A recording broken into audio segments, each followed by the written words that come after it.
Hey guys, and welcome to the first impression video of the patch. I tried to make it as short as possible. Yeah, this is my second attempt, as the first one was like half an hour. Yeah, first impression, my ass. So, first of all, I have to say I like the patch overall, but I haven't seen everything yet. I was working especially at lower tier 1 to tier 3, and also a little bit at tier 4. Yeah, tier 5 is something that I will do later on.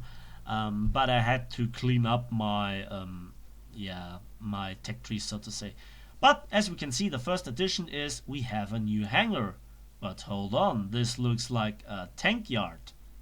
Tank yard. Yeah, I like the design. Bit of grass, bit of trees, all the factory buildings behind there, all the trees, the reserve tracks. Those tires seem to have they seem to have had a hot day. They are melted into each other. Yeah, but there is also a little bit dust going on. Not sure where it comes from. Nah, doesn't matter. But if you go to planes, yeah, have you seen that? I like this. Yeah, and also we have a much bigger hangar area on the seaside, and I've actually seen pictures on What Under Life where I also saw the um, navy area, so ships can't be too far away if they actually made the effort of modeling it. But they said at the end of the year, well, we will see. Yeah, but first of all, let's talk about the biggest changes or the most important changes. B-18A, I researched it, I spotted it, I don't like it. Not a good plane. Slow, sluggish, bad bomb load, bad defensive capabilities, bad survivability. Then we had the additional track, the additional tracks upgrade on the M4A2. Yeah, I quite like it, but it's not a new magic. Yeah. Then yeah, we also have for tanks the T29. Now it's official. The turret front is just 203 millimeters thick. What has happened to the nearly 300 millimeters of frontal turret armor? I don't know. Is it a change due to balancing reasons? I don't know, but it just broke the bag for me to purchase this tank at all. I had some hopes for it, but yeah, now it's not. Yeah, but there's another addition, and that's the ammunition. The T13 APCBC APHE shell, nearly 220 millimeters of penetration, not too bad. A good load of high explosive or TNT equivalent. It should do the job. It also got added to the T95. Yeah, bad timing for me. I just did the T95 tank review yesterday and I cursed all over the place about this tank. Still, this shell will make an improvement, but it will not save the tank. The basic facts are still the same. Let's move on. The M55 55-1 Sheridan and also the M48A1 together will cost me over nearly 700,000 research points. That will take me a while to go through. I have heard good stories about the M55-1 so far. One of my friends actually unlocked it today, and he said it's amazing. Yeah, about the M48 APCR as stock shell, I hate it. Yeah, and this is the big distance of over 100 millimeters of penetration between the APHE shell, which is the first shell you can unlock it, but you have a little bit of light on the horizon. The grind will be not too long for the heat shell, as it is a tier 3 upgrade, so that's an improvement compared to the M47.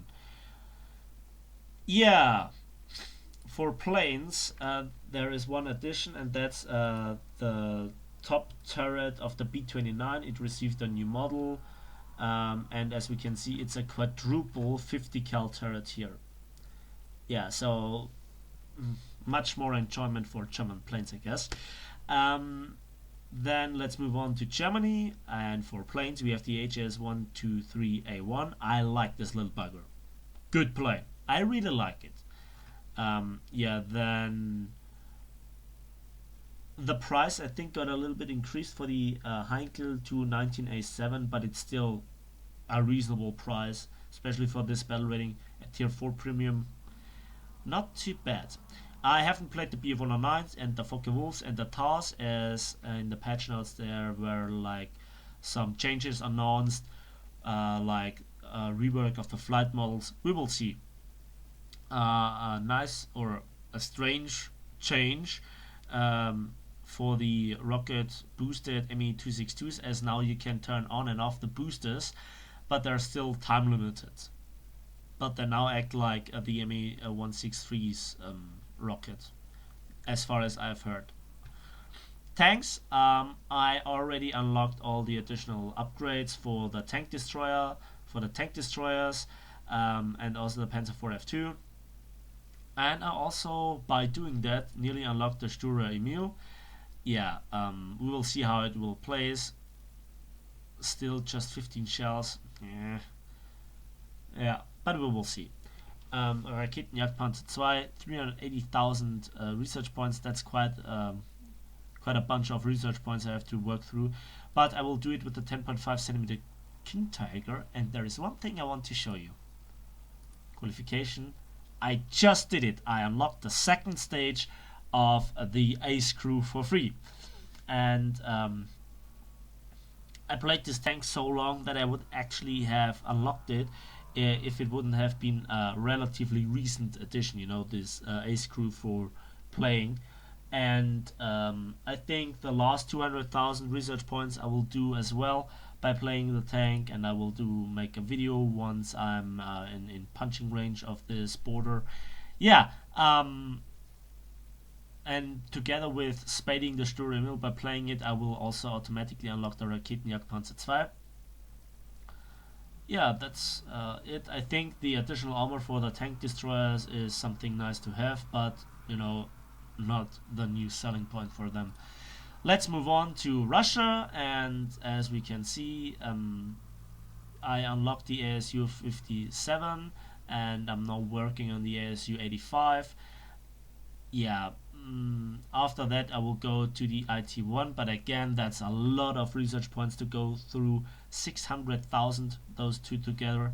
I also unlocked the additional armor on the IS-2. I was quite wondering how it will actually look like, and as you can see, it's just some steel fence thing on the side of the turret, which I think is historically accurate, as it was used to trigger Panzerfaust heat shells, so to say, in front before they actually hit the armor.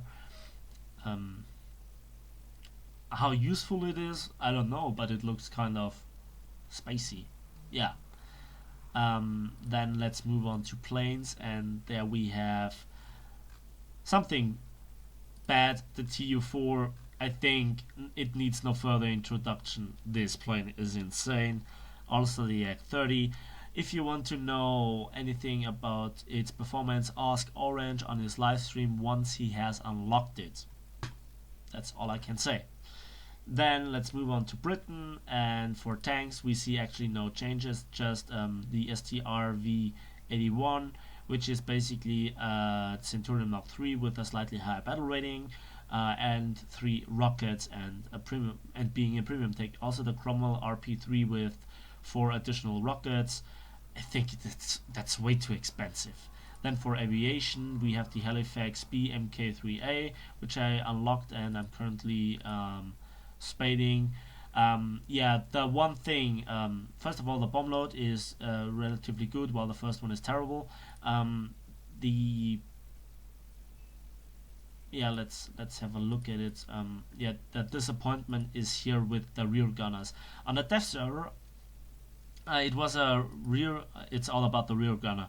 The rear gunner on the dev server was a quadruple 50 cal gunner, and so I was hoping for the best in terms of bombers. but they changed it to a quadruple 7.7. And one additional disappointment is that it can't fire downwards. It's limited to fire upwards.